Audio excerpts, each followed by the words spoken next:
안녕하세요. 다올 영어의 원장 권호율입니다.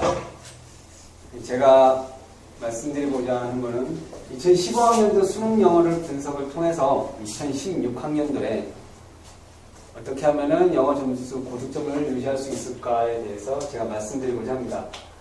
먼저 2015학년도 수능 영어를 분석해보면 2016학년도 대비를 할 수가 있는데 2015학년도 수능 영어에서 아이들이 어떤 결과가 나왔는지를 먼저 말씀을 드릴게요. 여기 보시면은 물수능이라고 하는데 원점수 100점 맞은 학생이 무려 19,564명이나 나왔어요. 1등급에 해당되는 98점 이상이 26,070명인데 98점 맞은 학생이 6,506명이라고 생각하시면 돼요. 자, 그러면은 서울에 있는 상위권 대학교, 소위 말해서 서울연고대, 중경외시, 서성한리까지 하면은 그 인원 뽑는 인원이 정시, 수시 합해서 35,574명이라고 합니다. 그럼 여기 2등급 내에 속한 아이들이 6만 명이나 되기 때문에 이미 2대1의 경쟁률이 발생하게 되는 거죠. 근데 문제는 이렇게 수능이 쉽게 나왔을 때 과연 학생들한테 유리하냐? 그건 절대 아니죠. 수능이 어느 정도 분별력이 있게 난이도가 적절히 조정이 될 때 학생들한테 도움이 되는 거예요. 근데 이런 식으로 나온 이유 중에 하나는 여러분도 잘 안다시피 2018학년도서부터는 수능이 특히 수능 영어가 절대평가로 바뀌게 되죠.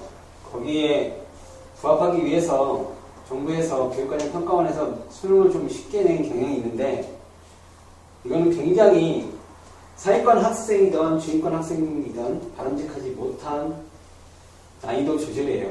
그래서 내년에는 올해 이렇게 언론에서 어느 정도 많이 뜻대로 맞았기 때문에 교육관리평가원이 조금 난이도를 높일 것 같은데 자, 그걸 떠나서 먼저 올해 이제 수능을 보고 나서 학생한테 하나 전화가 왔어요. 선생님, 저 다 맞은 것 같아요. 느낌이 다 맞은 것 같은데 혹시 실수 하나 하게 되면은 뭐 점수가 괜찮게 나올 것 같은데요 라고 하길래 채점하고 나서 본인이 불안하게 불sam점이 나올 수도 있고요 안 나올 수도 있을 것 같아요 라고 얘기를 해요. 분명히 시험 보고 나서의 아이들의 1등급에 1, 2등급에 해당되는 아이들의 느낌은 다 맞은 것 같아요 라는 느낌을 받았을 때 이 점수가 나온다는 얘기예요. 한 2개, 3개 정도 틀린 것 같아요 라고 하게 되면은 3등급 점수가 나와요. 선생님 듣기도 좀 몇 개 틀린 것 같고요. 독해도 한 3개 틀린 것 같아요. 그러면은 4등급 밑에가 나오게 됩니다. 문제는 여기 1, 2등급 정도에 해당되는 이 제가 아까 중경외시, 서성한리 정도까지가 수시에서 2등급을 갖다가 요구합니다. 수시 2등급에 해당되는 점수가 요건데 아이들이 영어 시험 보고 나서 똑같이 3개, 여기까지가 3개 실수가 나오는 점수인데 3개 틀렸다라고 하는 아이들을 갖다가 제 조합을 한번 해봤어요. 그랬더니 A란 학생은 3개 틀렸는데 공교롭게도 3점짜리 3개 틀렸어요. B란 학생은 3점짜리 2개, 2점 하나. G란 학생은 3점짜리 하나, 2점짜리 2개. D란 학생은 2점짜리만 3개 틀렸습니다. 93점을 맞으려면 마이너스 7점이 돼야 되는데 마이너스 7점이 되는 학생들은 C하고 D에 해당되는 학생들이죠. A하고 B에 해당되는 학생은 공교롭게 똑같이 3개 틀려놓고 이 학생은 최저 2등급을 맞추지 못하고 수시 2등급을 요구하는 학교에 불합격하게 되는 거예요. 92점 정도 맞은 학생들의 백분율을 보게 되면은 93점 맞은 학생들하고 큰 차이가 안 나요. 88입니다. 그러면 공교롭게도 본인은 1점 차이 때문에 대학을 못 가게 되는 경향이 생기는데 그래서 수시에서 중요한 거는 이 등급을 만드는 것이 굉장히 중요한데, 난이도가 쉽게 되면은 점수가 너무나 고득점이 나와서 아이들이 자칫 실수를 하게 되면은 이걸 맞추기가 어렵다는 얘기죠. 그럼 자기도 평상시에 항상 93점 이상 나왔기 때문에 분명히 수시 2등급 정도 되는 대학을 준비를 했을 텐데, 난이도가 이렇게 쉽게 나오게 되면은 수능에서 본인이 원하는 대학에 지원을 못하게 되는 거죠. 제가 학생들 지도하면서 이 수시 쓸 때 아이들이 가장 많이 힘들어 하는데, 대학생이더라고. 재수생들을 보면은.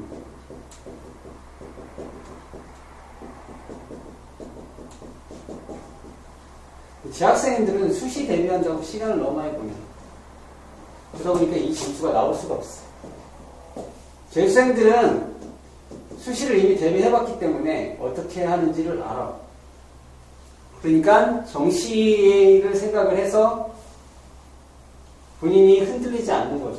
재학생들이 가장 많이 흔들리는 게 수시 쓰면서부터 흔들리기 시작을 해. 실질적으로 제가 지도했던 학생도 선생님이 수시 대비에 너무 신경 쓰지 마라. 정시를 맞춰서 공부를 하라고 했는데도 수시에 너무 집중하다 보니까 정시 대비할 수 있는 수시가 끝나고 나서 수시 대비 기간이 끝나고 나서 정시를 대비해서 수능 공부를 갖다가 하려고 하는데 이 수능 공부에 집중을 못해. 본인이 마치 이미 수시 지원하고 나서 합격한 것 같은 착각에 빠지게 돼요. 따라서 선생님이 2016학년도 수능을 대비할 때 특히 재학생들은 절대로 수시 대비하는데 시간을 많이 투자하지 말라. 이미 수시를 갖다가 확실히 대비할 수 있는 학생들, 즉 그 학교는 어느 정도 정해져 있고 학생 인원도 정해져 있기 때문에 본인이 모의고사를 보고 나서 나는 충분히 수시에 합격할 것 같아 라는 느낌으로 수시를 지원하지 말라고. 수시를 그런 식으로 지원하게 되면은 절대로 합격하기가 힘듭니다. 자, 두 번째 선생님이 분석할 것은 왜 물수능이 됐는가? 수능이 물수능이 된 이유에 대해서 말씀을 드릴게요. 첫 번째는 EBS 반영 비율인데 EBS 반영 비율이 너무 높아. 영어는 무려 75.6%. 모든 과목 중에서 제일 반영 비율이 높습니다. 어느 정도 연계 정도만 되면 문제가 없겠지만 영어는 EBS에 나와 있는 지문을 그대로 베껴요. 따라서 수능 영어에서 점수가 어느 정도 안 나온다고 하는 것은 EBS 공부를 안 했다는 거죠. 대부분 과목 선생님들이 이야기하기를 기본 개념서가 있고 그 다음에 기출문제를 풀라고 하는데 EBS 수능 영어는 하나의 기본 개념서가 돼요. 그래서 반드시 공부를 해야지 되고 거기에 응용 문제를 풀어봐야 돼요. 어느 정도로 나왔는지 보면은 듣기예가 17문항인데 이 중에 15개가 그대로 나옵니다. 그 다음에 독해가 28문항인데 이 중에 19개가 그대로 나와요. 이걸 점수로 따지면 얘가 33점입니다. 얘가 44점이에요. 합 77점이죠. 굉장히 죄송한 얘기지만 77점 밑에를 받은 학생들은 EBS 공부가 제대로 안 되어 있다는 얘기예요. EBS 공부를 어느 정도 응용 문제까지 다 다뤄보고 충분히 공부를 했다 그러면 77점 이상은 반드시 나와야 돼요. 자, 두 번째, 물수능이 된 이유. 이 결정적인 원인 중에 하나인데요. 빈칸 문제입니다. 자, 빈칸 문제가 보통 기존 수능 역사를 보면은 4문제에서 6문제까지 나왔어요. 근데 이것을 세 문제로 확 줄였는데, 세 문제로 줄인 것까지는 괜찮아요. 문제는 세 문제를 EBS 지문을 그대로 다 냈어. 선생님이 학생들을 지도할 때 항상 무슨 얘기를 하냐면, 수능에서 빈칸 문제만큼은 EBS 연계라고 할지라도 하나 정도만, 하나나 두 개 정도 나오고 나머지는 EBS 비연계 문제다. 그래서 항상 여기에 맞는 어휘 공부를, 고급 어휘를 공부를 해야 되고, 난이도 있는 지문을 갖다가 공부하라고 얘기를 해요. 근데 올해는 할 필요가 없어. EBS 지문 그대로 나왔기 때문에. 이게 물수능이 된 가장 큰 원인 중에 하나예요. 자, 그 다음에 선생님이 EBS를 보면은 도대체 어느 정도까지 공부를 해줘야 되는지 좀 더 구체적으로 말씀을 드릴게요. 2015학년도 수능 영어 분석을 끝났으니까 2016학년도 수능 영어를 보면 어떻게 대비를 해야 될까? 대비법에 대해서 말씀을 드릴게요. 자, 먼저 EBS 걸 비교를 해보면, 자, 듣기 17문항 중에서 15개가 나오는데, 맨 마지막 문항 16번, 17번만 비연계예요. 독해는 28문항 중에서 19문항이 그대로 나왔는데 18번, 19번, 36번, 40번부터 45번 9문제만이 비연계입니다. 매년 똑같지만 40번에서 45번에 해당되는 수능 문제는 한 번도 EBS 지문을 이용한 적이 없어요. 따라서 여기 40번, 45번 문항에 대비해서 긴 장문 문제는 평상시에 다른 걸로 좀 공부를 해줘야 될 필요성이 있는 거죠. 자, 그러면은 EBS 지문을 활용하는 정도는 여기까지 말씀을 드렸고, 그럼 도대체 어떻게 공부를 해야 되는지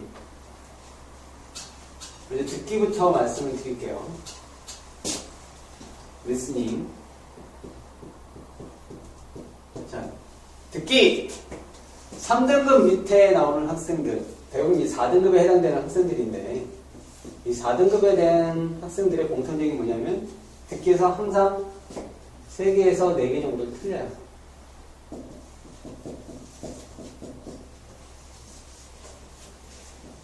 세 개에서 4개 정도, 밑에 정도 항상 틀리기 때문에 듣기를 다 맞고 출발하는 거랑 듣기를 어느 정도 틀리고 출발하는 건 점수 차이가 굉장히 크죠.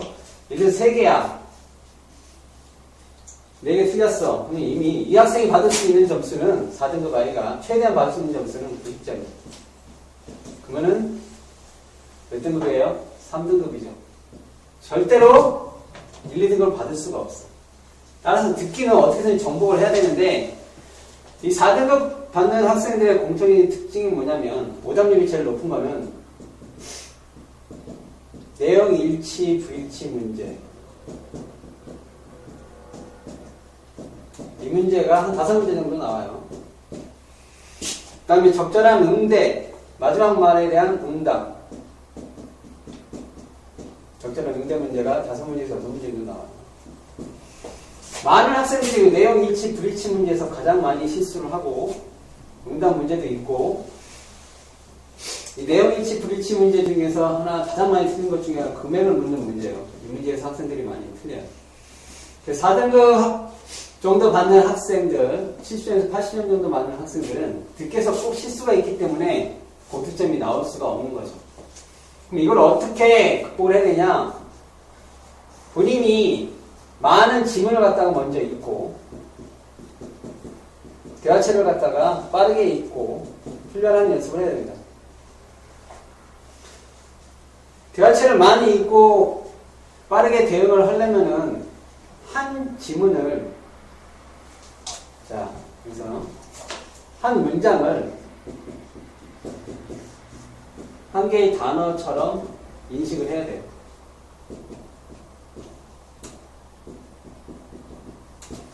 4등 정도 맞는 학생들이 항상 하는 얘기가 뭐냐면 보기에 나와 있는 오지선대에 나와 있는 보기를 읽다가 그 다음 문제를 놓쳐요. 그러다 보니까 꼭 한두 개씩 틀릴 수밖에 없는 거예요. 그래서 제가 4등 정도 되는 학생들한테 제안을 해줄 수 있는 건 뭐냐면 EBS에 나와 있는 모든 지문과 대화체를 빠르게 읽고 이해하는 훈련을 해라. 그게 듣기를 갖다 극복할 수 있는 방법이에요. 근데 EBS에 나와 있는 듣기 지문이 쉽지가 않아요. 그래서 그거보다 조금 낮은 것부터 출발을 하는 것이 훨씬 더 도움이 많이 될 거예요. 자, 그 다음에 이제 독해를 갖다 말씀드릴 건데,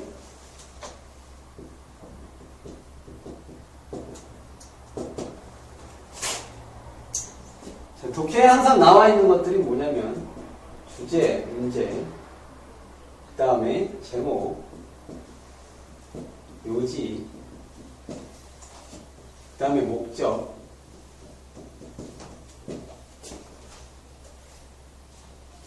이게 항상 나오는데 3, 4등급 아이들의 특징이 뭐냐면 주제, 제목, 요지, 목적 묻는 지문을 틀려요.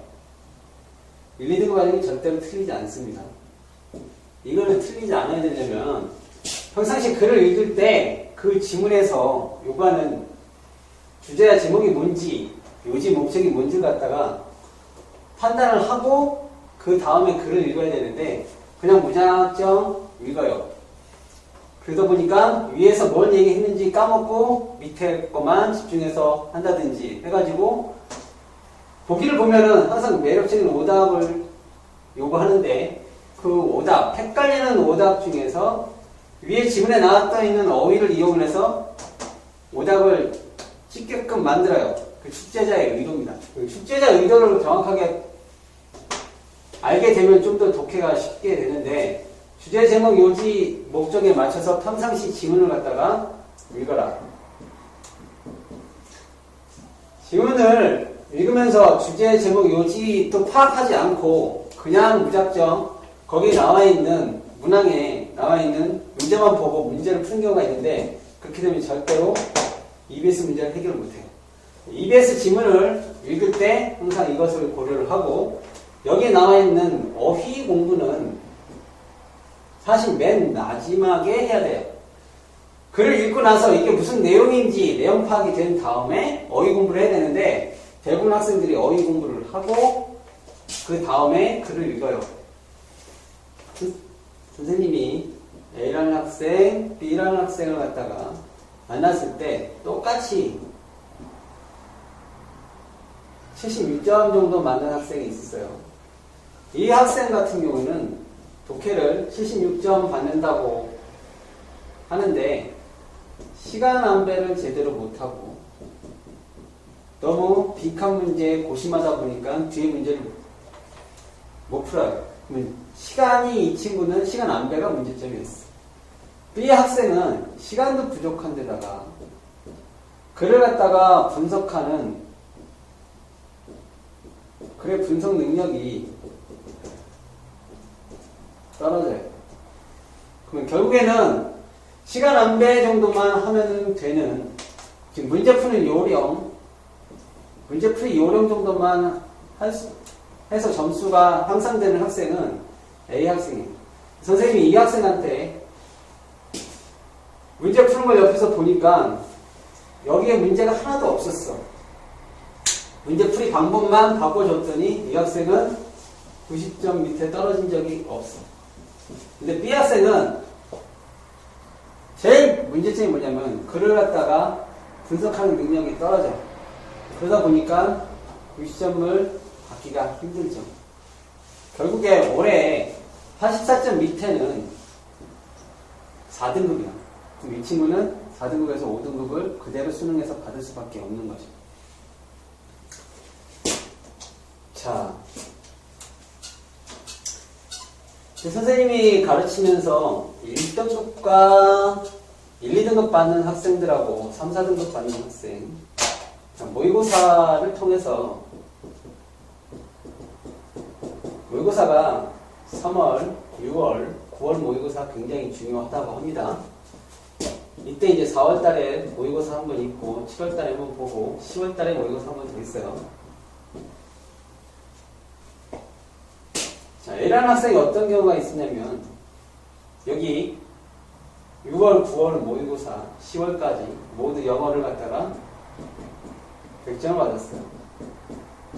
그럼 이 학생이 과연 수능에 가서 몇 점을 받을까? 본인이 이걸 이렇게 받게 되면은, 아, 나는 수능에 가서 분명히 뭐 최소한 1등급은 나오지 않을까라고 하는 생각을 해요. 근데 1등급 받는 게 정말 쉽지 않은 게 뭐냐면, 한 외고 학생들을 조사한 적이 있어요. 평상시 모의고사 보면은, 모의고사에서 본인 1등급 받는 학생들이 보통 200명 정도 된다고 해요. 근데 수능을 보고 나면은 이 학생들이 100명을 줄어. 왜 그럴까? 이유가 뭘까? 1등급 받던 학생들이 수능만 보게 되면은 인원수가 확 줄어. 그걸 이유를 봤더니 수능은 아이들한테 뭘 주냐면 압박감을 줘. 내가 이거 실수하면 어떻게 될까? 그 수능에 주는 압박감 때문에 이렇게 봤던 학생이 어느 정도까지 떨어지게 되냐면 80점대까지 떨어지는 걸 선생님은 봤어. 그래서 결정적으로 수능에서 가장 중요한 거는 독해할 때 본인이 자신감이 있어야 돼. 자신감이 있는 학생하고 없는 학생하고 어떤 결과 차이점이 나냐면 선생님이 전에 학원에서 맨날 가르치면은 저 한쪽 구석에서 찾던 놈이 있어. 본인은 어떤 자신감이 있으냐면 자기는 국어가 항상 1등 이상 나오기 때문에 뭐 영어 그냥 조금 어휘만 공부하면 되지 않을까 라는 항상 생각이 있었고 문장을 분석을 해보니까 크게 뭐 그렇게 어휘가 자기한테는 중요하지 않았다는 건가 봐. 어휘 학습하라 그러면은 열심히 하지 않았던 학생인데 얘는 평상시 영어에서 2등급 받으려면 상당히 힘들었던 친구인데 수능에 가서 1등급을 받습니다. 어떤 차이점이요? 본인 자신감 문제로. 이게 가장 큰 역할을 하게 되고 그래서 평상시에 모의고사가 잘 나온다고 해가지고 무작정 서울의 상위권 대학을 갖다가 지원하는 것은 좀 문제가 있다는 얘기예요. 그렇다고 또 지원을 안 할 수도 없겠지만은 본인이 자신이 더 잘할 거야. 내가 불안감이 너무나 평상시 시험 볼 때마다 불안감이 너무나 작용을 하는 것 같아. 그러면은 좀 객관적으로 보고 본인이 지원 전략을 다시 짜야 된다는 얘기지.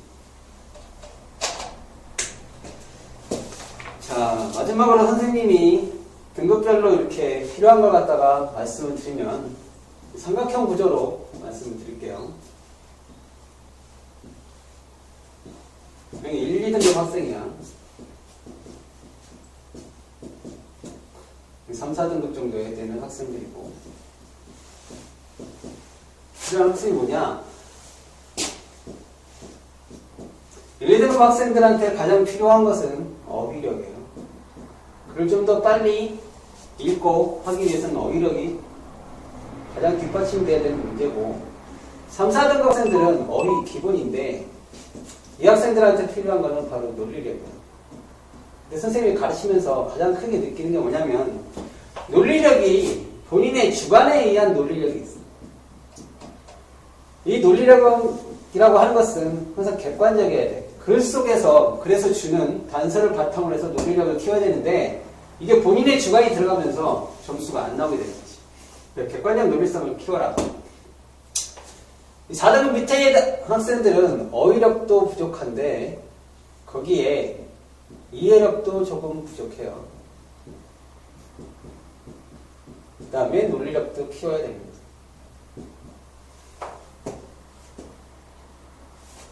자, 여기 3등급 정도 되는 학생들까지는 시간을 갖다 어느 정도 안배를 잘 하는 친구들인데 4등급 밑에서부터는 본인의 어휘력과 이해력이 부족하다 보니까 시간 내에 다 풀지를 못해요. 해결을 못해.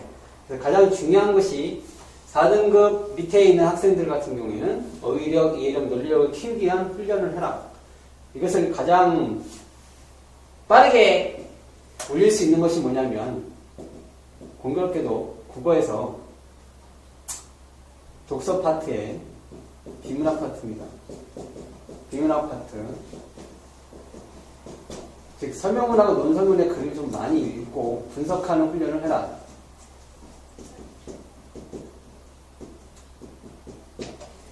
국어의 독서의 비문학 파트를 다 맞는 친구가 영어를 못하는 경우는 거의 없어요. 듣기가 완벽하다는 기준 하에. 그래서 본인이 공부를 했을 때, 아, 나는 좀 듣기에서 실수가 있는 것 같아. 반드시 듣기를 극복을 해야지 3등급 안에 들어요. 3등급 안에 들기 위해서는 반드시 듣기가 선행이 돼야 된다. 그리고 마지막으로 이 모든 것들을 문제 풀 때 가장 큰 핵심은 뭐냐면 오디선다 질문이 등장했을 때 본인의 판단력을 키우는 훈련을 해야 돼요. 객관적으로 판단하는 훈련을 이렇게 해야 된다는 얘기죠. 선생님이 학생들을 가르치면서 가장 중요한 게 뭐라고 생각되냐면 글을 갖다가 이해하는 능력 말고 문제를 풀 때는 본인의 판단력을 갖다가 키워야 되는데 하루아침에 잘 안 키워져요. 이거는.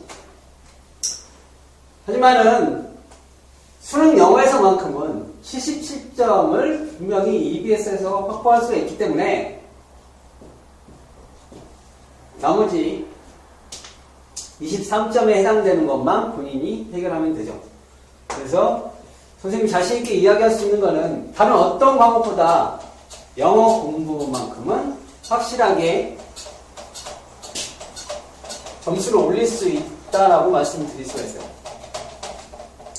자, 여기까지 선생님은 오늘 강의는 여기서 마칠 거고요. 다음에 다른 주제로 또 만나 뵙도록 하겠습니다. 감사합니다.